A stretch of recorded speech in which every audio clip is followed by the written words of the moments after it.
ہم انسان اللہ تعالیٰ کی بنائی اس خوبصورت دنیا میں زندگی گزار رہے ہیں۔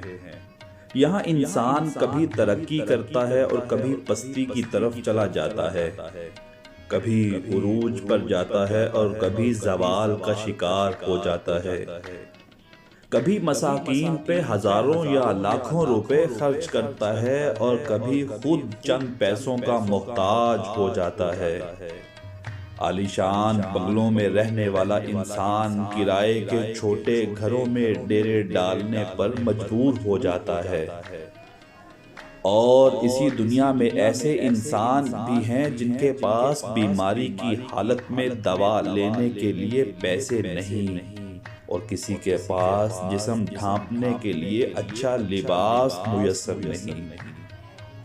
اسی دنیا میں باپ بچوں کو بھوک سے تڑپتا دیکھتا ہے، اچھے اداروں میں تعلیم نہیں دلا سکتا، اور پھر وہ دیکھتا ہے کہ اسی کے خاندان میں اسی کے بھائی یا اسی کے دیگر رشتہ داروں کے بچے شاندار لباس پہنتے ہیں، بہترین خوراک لیتے ہیں، بھاری فیسیں لینے والے اعلیٰ اداروں میں تعلیم حاصل کر رہے ہیں۔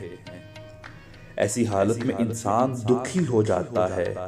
اب وہ کرے تو کرے کیا؟ جھوٹ بول کر پیسہ کمائے، ڈاکے ڈالے، مال لوٹے، یا ہر کسی کے سامنے ہاتھ پھیلائے؟ نہیں، ہرگز نہیں۔ انسان کے لیے ایسا کرنا ہرگز جائز نہیں۔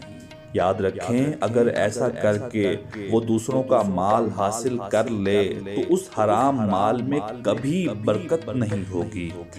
وہ حرام مال اپنی جس جان سے پیاری اولاد پہ خرچ کرے گا، کل کو وہی اولاد اسے سخت اذیت دے گی۔ حرام مال سے بچے اعلیٰ تعلیمی اداروں میں پڑھا تو لے گا، لیکن وہ بچے کبھی ماں باپ کا ادب نہیں کریں گے، ماں باپ کو ذلیل کریں گے، معاشرے میں خود بھی ذلیل زندگی گزاریں گے اور ماں باپ کو بھی رسوا کروائیں گے۔ یاد رہے، حرام مال میں خیر اور برکت نہیں آ سکتی۔ یہ صرف ایک مثال دی ہے، ورنہ انسان جہاں کہیں بھی حرام مال سے وقتی فائدہ حاصل کرتا ہے، کچھ ہی دن بعد اس کے لیے وہ فائدہ عذاب بن جاتا ہے۔ یہ تو دنیا کا حال ہے، آخرت اس سے زیادہ تکلیف دہ ہوگی۔ اب سوال یہ پیدا ہوتا ہے کہ مشکل حالات میں انسان کرے تو کرے کیا؟ دیکھیں، ہم سب مسلمان ہیں اور کلمہ طیبہ لا الہ الا اللہ محمد الرسول اللہ صلی اللہ علیہ وآلہ وسلم پڑھنے والے ہیں۔ کلمہ طیبہ بتا رہا ہے ہمارا ایک خالق ہے، مالک ہے، پروردگار ہے، جس کا نام اللہ ہے، جو ہماری ہر مشکل حالت میں رہنمائی کرتا ہے۔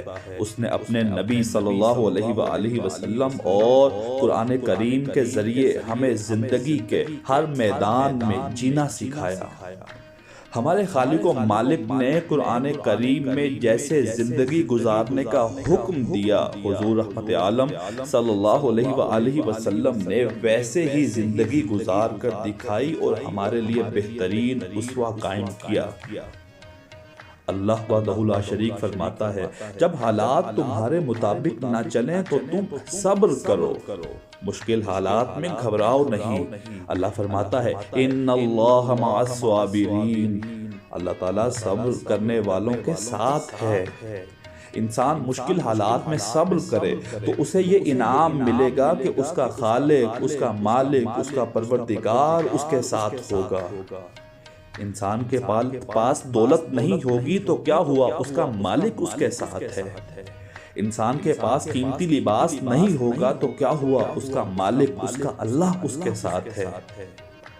انسان کے پاس ذاتی گھر نہیں ہوگا تو کیا ہوا، یہ کائنات بنانے والا اللہ اس کے ساتھ ہے۔ انسان کے پاس کچھ نہ رہے، سب کچھ چھن جائے، پھر بھی فکر نہیں، کیونکہ اللہ اس کے ساتھ ہے۔ اللہ تعالیٰ کے نبی، دو جہاں کے سید و سردار محمد الرسول اللہ صلی اللہ علیہ وآلہ وسلم نے کئی دن فاقے کاٹ کر صبر کیا۔ اپنی بیٹی سیدہ طیبہ فاطمہ الزہرا سلام اللہ علیہا کو فاقوں میں دیکھا، تب بھی صبر کیا۔ اپنی اولاد کو یہ سبق دیا کہ خود بھوکے رہنا پر اوروں کو کھلانا، ام المومنین حضرت عائشہ صدیقہ رضی اللہ تعالی عنہ فرماتی ہیں نبی کریم صلی اللہ علیہ وآلہ وسلم جب تک اس دنیا میں زندہ رہے ہمارے گھروں میں 2 دن کھانا نہ بنتا، کبھی کھانا کبھی فاقہ، اور جو کچھ آتا اپنی ضرورت کے باوجود غرباء میں تقسیم فرما دیتے۔ حضور صلی اللہ علیہ وآلہ وسلم نے ہر حالت میں صبر کیا۔